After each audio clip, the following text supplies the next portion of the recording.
और आपने अगर इस फार्मूले के तहत बिजनेस बना लिया तो आपकी कामयाबी आसान हो जाएगी, आप मुश्किलात का शिकार नहीं होंगे।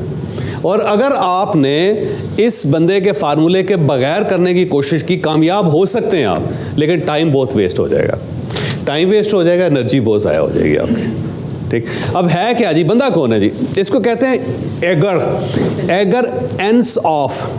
क्या नाम है इसका? एगर एन्सऑफ। ये रशियन है, लेकिन इसका जो फिलॉसफी इसने दी है वो अमेरिका में दी है। रशियन है, ठीक है, रशिया में पैदा हुआ और पैदा होने के बाद ये मुख्तलिफ यूनिवर्सिटीज़ में पढ़ता रहा और उसके बाद फिर ये बिज़नेस में आ गया। बिज़नेस में आके इसने एक फार्मूला बनाया जिसे कहते हैं एंड्स ऑफ मैट्रिक्स। क्या कहते हैं इसको? Ends of matrix.